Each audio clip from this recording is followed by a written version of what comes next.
السلام عليكم ورحمة الله وبركاته. بسم الله الرحمن الرحيم نحمده ونصلي على رسوله الكريم أما بعد سبحانك لا علم لنا إلا ما علمتنا إنك أنت العليم الحكيم رب اشرح لي صدري ويسر لي أمري واحلل عقدة من لساني يفقهوا قولي. قال الله سبحانه وتعالى في القرآن المجيد والفرقان الحميد بعد أعوذ بالله من الشيطان الرجيم بسم الله الرحمن الرحيم يا أيها الذين آمنوا اجتنبوا كثيرا من الظن إن بعض الظن إثم ولا تجسسوا ولا يغتب بعضكم بعضا أيحب أحدكم أن يأكل لحم أخيه ميتا فكرهتموه إلى آخر. Respected brothers and elders, mothers and sisters in Islam, we ask Allah subhanahu wa ta'ala to keep us in the company of the righteous in this world. May Allah subhanahu wa ta'ala raise us amongst the righteous on the day of Qiyamah. May Allah subhanahu wa ta'ala fill our lives with mercy and rahmah, as all of us are in the need of the rahmah and the mercy of Allah subhanahu wa ta'ala. So this morning we begin our 26th day of our fast. We just have a selected few days left. May Allah subhanahu wa ta'ala make it easy for us, accept our qiyam, our siyam, our sadaqat, our charity, and allow us to spend the rest of Ramadan as Allah subhanahu wa ta'ala could be pleased with us. The 26th fast, this is the 26th para or the 26th juz. The surah itself is known as Surah Al-Hujarat, and this is the 49th surah in the order of recitation, and ayat number is 12. In this ayat of the Quran, there are multiple rulings or ahkamat that Allah subhanahu wa ta'ala gives to those who have believed, the people of Iman. And Allah subhanahu wa ta'ala speaks to us by saying, Ya ayyuhal ladina aman, O you who have believed. Now, what are we supposed to do? These are ahkamat and ruling. The first thing Allah subhanahu wa ta'ala tells us in this ayat of the Quran is, Ijtanibu kathiran min al-dhann. That all the people of belief, all the people of Iman, avoid and protect yourself from negative assumptions, thoughts that comes to your mind that you always create these assumptions or negativity in your mind. Now I'll talk about the details of what dhann in reality and what in more details refers to. So the first thing the Quran says, O the people of Iman and belief, Ijtanibu kathiran min al-dhann. Protect yourself from negative assumptions. Inna ba'da dhanni ithma. Because these assumptions will then lead you towards sin, greater faults, greater wrongs. Then the Quran says, وَلَا تَجَسَّسُوا. And do not spy. Do not try to look for the faults and the wrong of others. Do not be on a mission to hunt and see the wrong of others. Don't live your life just focusing on the evils of others. And there's a lot of detail. I'll come to that in just a few moments. The third thing the Quran says, وَلَا يَغْتَبْ بَعْضُكُمْ بَعْضًا. And do not backbite one another. Do not speak about evil and wrong. Do not gossip. Do not slander. Do not speak behind people's backs. وَلَا يَغْتَبْ بَعْضُكُمْ بَعْضًا. Ghiba, the ayat of the Quran. And then finally, the ayat of the Quran mentions to us in a metaphoric sense and says, أَيُحِبُّ أَحَدُكُمْ أَن يَأْكُلَ لَحْمَ أَخِيهِ مَيْتًا. Would any one of you prefer to eat the dead meat of your brother, the flesh of your brother? And then the Quran itself answers by saying, فَكَرِهْتُمُوهُ. For indeed he will dislike it. No one would prefer that. And then the Quran reminds us, وَاتَّقُوا اللَّهَ. And fear Allah. Because it is only the fear of Allah that will ever stop you from doing all of this. Words, things, all of this could stop a person temporarily. But the only thing that will truly stop an individual from falling into these wrongs is the taqwa of Allah, the fear of Allah, the consciousness of Allah. Inna Allah tawwabur rahim. For indeed Allah subhanahu wa ta'ala is the most forgiving and the most merciful. There are many things to discuss. The lack of time, we don't have all of this. But just quickly to go over a few important things. First and foremost, the Quran talks about suspicions. Spying or looking into someone, and holding false or negative assumptions about others. There's this beautiful story I remember. Some of the scholars of the history have mentioned it to be weak, da'if, but some of the authors have written this beautiful incident. And I share this not because we're extracting rulings from it, but just because it's so heart-touching. It says that at the time of Ali ibn Abi Talib radiallahu anhu, at the time of Umar bin Khattab radiallahu anhu, he would patrol the streets of Medina. And very often he would go to streets, and we have heard this hadith many a times, that he would walk in the streets all night and patrol, and he would see even animals that were thirsty, and he would say, I will be questioned for it on the day of Qiyamah if I don't provide for them. So it is mentioned that one day Umar bin Khattab radiallahu anhu, while patrolling the streets of Medina, he heard some conversation. Allahu Akbar. He heard some conversation which led him to feel that there is something wrong going on inside this house. And he felt that there was a man who was drinking inside his house in closed doors, elderly man. So he jumped the fence of the house. He went inside and he caught this man red-handed while he was in the midst of drinking something. So when he caught him, he said, are you not afraid of Allah at this old age, and you're sitting behind these doors? What are you doing? So this man grabbed onto Umar radiallahu anhu's hand and he said, I'm committing one sin in my private space, but you broke 3 commands of Allah. You jumped inside. First and foremost, you were spying on me. The Quran says, وَلَا تَجَسَّسُوا. And you were going around my house and hearing what I was doing. Number 2, Allah says in the Quran, enter the house from the doors, not from other ways. And number 3, the Quran says, always enter the homes that you don't own with permission. Not without permission, you can't enter. I broke 1 command of Allah, and you broke 3. Umar radiallahu anhu put his cloth inside his mouth because he was crying so much that he left the masjid. He ran outside. The man who was with him was Aslam, a man who accompanied him. They both went inside the masjid. He did not share this with any person.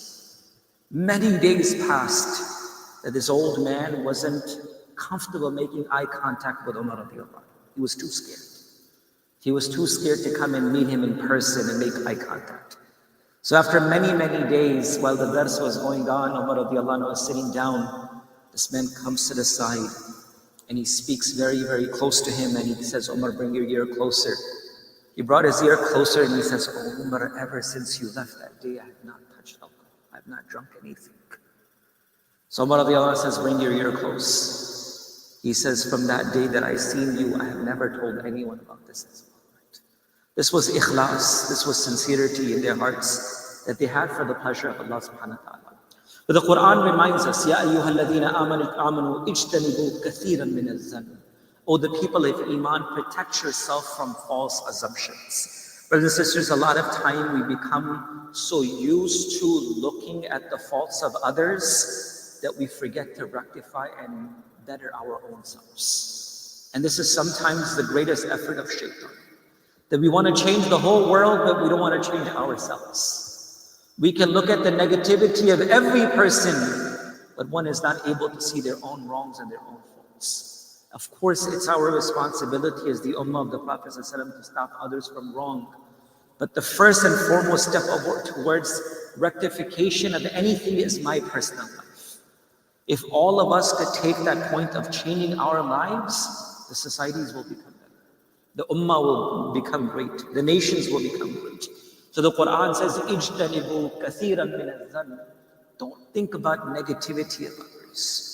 And the word, and also وَلَا تَجَسَّسُوا also means not only spying, but it means don't run about looking for wrongs and negativities and false actions of others. And may Allah forgive brothers and sisters and forgive me for saying this. It becomes a task and full-time job of some people to just look for wrongs for others.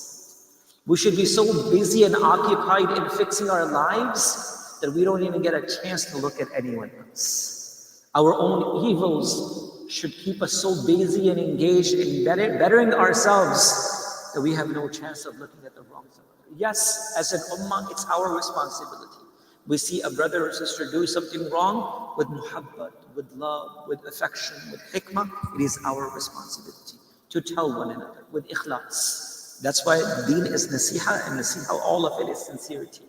But in general, we should not always be hunting for the wrong of others. Let me find if someone has done something wrong. Let me find out if my family member has done something wrong. Meaning, we should not always be in the pursuits of looking at the wrong of others. No, the first thing the Quran says, اجتنبوا كثيرا من الظن. Don't keep false assumptions about people. If you see something wrong, think of something positive from your brother. Always think of something positive on behalf of your brother and sister. Maybe this was the reason. Maybe this was the reason. Give them the benefit of the doubt. Of course, we need to correct them and rectify them. وَلَا تَجَسُّوا. And last but not least, وَلَا يَغْتَبْ بَعْضُكُمْ بَعْضًا. I'll conclude with this point. One of the biggest loss of ibadat and good deeds and hasanat, brothers and sisters, is to speak about others in a way that will become hurtful for them. And the ghibat does not only mean to say something that someone would feel hurt. It's just engaging in conversation about others when they're not even present. My humble request for myself and all of us is that if a person says, I don't do ghibat, please do not be present in a place where people speak about other people as well. Because if someone can speak about someone else, they can also speak about you as well. A lot of time people think, oh, they're just speaking about someone else. Kisi ki baat ho. If they can talk about someone else to you in a ghiba form, that means one day when you are not there, they'll definitely talk about you as well. If we say, I don't do ghiba, do not be present in a place where people speak about others and do ghiba.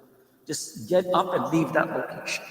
We need to start from our own sides. If we say, I don't listen to ghiba, then second thing, don't say ghiba, then we must also not be present in a place that where ghibat is also done. Because ghibat then will lead us towards buhtan and slander. May Allah protect us. And what is slander and buhtan means? That when there is nothing wrong, then people will start making things up and start saying things about others. And ghibat itself is that's something that will cause hurt to them and that might be already inside of them. But buhtan and slander means to make up stuff about others that does not even exist is the next step. And may Allah forgive, we know the harms of buhtan and ghibat is to be involved in haram action with your honorable, there's so many words that have been mentioned in hadith. So just a reminder going back to this particular ayat of the Quran, Allah subhanahu wa ta'ala in this very ayat of the Quran is teaching us few important steps in our lives. Number one, the Quran is telling us, اجتنبوا كثيرا من الظن. Always think of positive things. Take away false and negative assumptions of others in our minds. Give others the benefit of doubt. Give others a chance. Think of the most positive thing. Number one, protect yourself from dhann, false accusations, assumptions, thoughts. Number two, وَلَا تَجَسَّسُوا. Do not hunt for the wrong of others. Of course, it means spying, but it also refers to do not always run behind looking for the shortcomings, faults, and sins of others. Third thing, the side of the Quran says, do not do ghiba.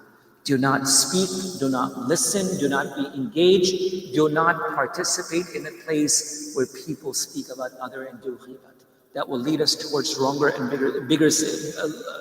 bigger and wrong sins. And last but not least, the Quran reminds us, in order to embrace all of this, we need to have the taqwa, the consciousness of Allah.